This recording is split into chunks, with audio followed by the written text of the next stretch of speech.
What is up, guys? This is long overdue. I said that I was going to make another video when I got the Fanatec, the GT, whatever, DD Plus, the Gran Turismo one. It's the Gran Turismo wheel. I made the video about the T598. Got a lot of comments, a lot of people saying they don't agree with me, a lot of people saying they did agree with me, that kind of thing. So I wanted to give a follow-up now that I have tried both. Obviously, I did not return this. I've had it for a couple of months now. Let me start by saying what I do miss about the T598.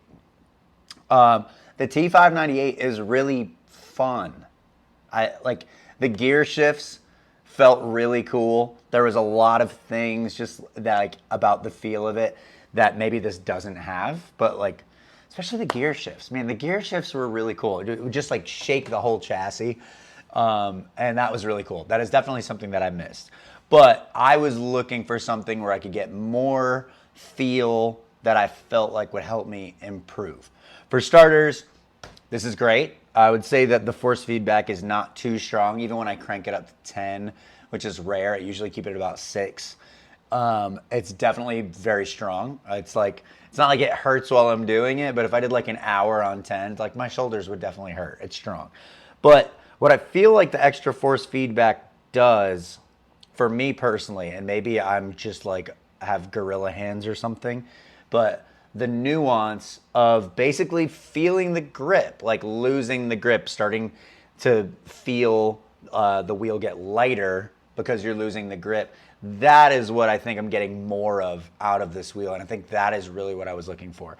Another thing that I've really kind of noticed is it allows me to pay more attention to the car being settled versus unsettled, which the more I'm getting into sim racing, the more I'm kind of realizing how important that is, that you're taking the right line, but you just came off of having this bouncy, wobbly moment or whatever, and kind of making sure the car is planted. And I would say also that you really feel a difference in the weight of the cars, which is cool. It's when you're like driving a bulkier car, I feel like it feels bulkier. For sure. Now, what I will say has made the biggest difference, and it was, again, a bit of a splurge, but I was like, if I'm going to do this, I don't want to have to return things and do it again. You can't see it down there. I got the load cell brake pedal. And at first, that thing is so stiff. It does not give at all. I was like bending the plate on my chassis a bit. I did end up going on Amazon and getting some cheap spring. I think they were like $10, something like that. Got some cheaper springs to just loosen it a little bit and get travel. I'm not gonna go into the whole debating race cars don't have travel. They do have travel. It's obviously, from the research I did, it varies. It really varies on the driver and that kind of thing. I felt like I needed a little bit of give, and it's still very stiff. I actually had to go to AutoZone and get like a small jack. It's probably like the size of like a CO2 bottle, to jack the plate up to really keep it from bending, because obviously I don't want the travel to come from the plate bending, because that will just mess up your whole concept. So despite this being a fake car, I still had to take a trip to AutoZone, which is very comical to me. But that, I think, has been the biggest difference in being able to apply a little bit of pressure versus a lot of pressure. And as the more I use it, the easier that gets. At first, it was very confusing because you're used to your braking being based on the travel on those cheaper wheels. The load cell brake pedal, I think, if anything has made me better and more consistent, it's that. But when you see videos of, I try to be more of a smooth driver. I'm sure we all do, and it's easier said than done. But when you see the guys that are kind of like chopping away at things and kind of feeling the loss of grip and then getting it back and cutting in, I feel like with this wheel that's a lot more possible. That just that extra force feedback, it's kind of like the extra force feedback just allows more depth of force feedback. And I do think that it's made a difference. I do feel like I'm driving better. I feel like I'm improving, and I feel like I'm feeling more like, okay, that was off, and kind of knowing why and what it feels like when I'm doing it right versus what it feels like when I'm doing it wrong. don't know if that makes any sense, but I think it makes sense. So anyway, I will say, with that being said, now that I can really compare this to the T598, I do like it better. If you're just looking to have more fun and you just want something that's a little more of a good experience, the T598 is probably great bang for your buck, really. Like, it was great, but it just felt very light. I like the weightiness. Sometimes I just go and do an oval track with like a Corvette with the Talladega Nights Cougar livery, and I'll just crank it up to 10 and just have like, it's very physical. Like, I would be very interested in how many calories I burn doing it, but it was just better for me. Now, if that's not necessarily what you're going for and you just want a wheel that just kind of makes things a little more exciting, a little more fun, the T598, it's definitely more exciting.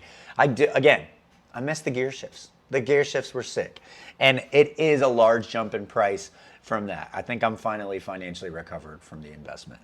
But I am a fan. This is more of what I was looking for. So I think it's good to just have another video that's kind of like a reference. At the end of the day, a lot of people are just like, this wheel is best. This is the wheel that this guy uses, whatever else. Like, I do definitely want to try out the McLaren wheel. Obviously, I mainly am doing the Group 4 and Group 3, like the GT style cars. It's kind of Gran Turismo's thing. And that would, maybe feel a little more accurate. The shifters are more plastic on this. The long metal shifters on the T598, I miss that too. That felt cool, but it hasn't made a difference. The shifters are great. They're very accurate. I don't miss shifts because of the equipment. I miss shifts because I'm dumb. But with that being said, the load cell brake pedal was a huge game changer. I never even used the original pedal, so I don't have a comparison of that. I just have the other ones that I used on my Thrustmaster wheel and the whichever one that was, the entry, the T248 versus the T598. And the wheels were a huge difference. But that being said, this does just feel like a brand new experience. The T598 felt like an elevated experience, but a similar experience to the more entry-level wheels. But again, the price is maybe double at the end of the day. So if y'all are looking to compare and contrast, I would say it definitely just depends on what you're looking for. If you just want to step things up a little bit. But for me, I give myself a pass that I'm not going and buying a Miata and putting a roll cage in it. And which would be more expensive than this. So I'm just going to give myself the pass. I'm also single. That's a factor too. So my fun budget is whatever I want it to be. All I have to do is make sure my cat is taken care of and fed. But with that being said, thank y'all so much for interacting, whether you agreed or disagreed. I love the conversation. I love being able to have that discussion with people and be a part of it.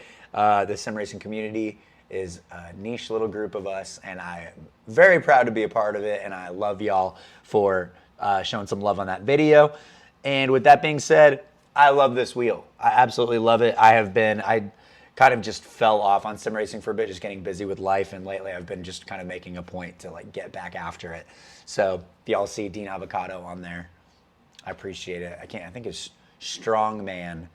I had a race with him and he saw my videos, which was cool. With that being said, I hope y'all enjoyed this. I hope it was informative. Again, I'm not an expert. I'm not a pro driver, but I think that just means that I'm probably looking for similar things to what y'all are. So if y'all have any comments, any other questions or anything, I would love to answer them. And with that being said, the move to Fanatec for me was great. I'm so happy with this. I like sim racing more than I ever have. And this thing does a really great job. So appreciate y'all. Until next time, I really am trying. I know I need to be more consistent, and even my ring light is broken. And I just was like, if I don't do this video now, I'm never going to do it. I know all of the things I should be doing to make YouTube more interesting and all of that. So I'll put some effort into the thumbnail, but social media is so annoying, and I don't enjoy that part of it. I like just putting videos up, and I like talking about sim racing, and that is what this channel is for. Thank y'all for giving me the time of day to listen to me. We're just under 10 minutes, maybe a little bit too long, but thank y'all. I appreciate it. Dean Avocado on Gran Turismo. Come find me. Also, I love the idea of starting a league. If you have made it this far, the idea of starting a league on a Tuesday, picking a certain car, I like Group 4 better personally. Maybe I'm just lame. But doing something where we pick cars, we do a race every week, you're earning points each week, that kind of thing would be awesome. I do love sport mode. I'll always kind of be in there.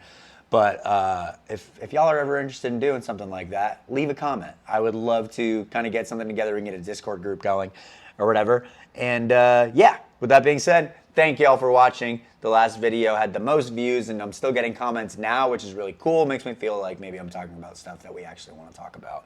And I encourage all of you, if y'all are thinking about doing the YouTube thing, you should do it. It's really fun.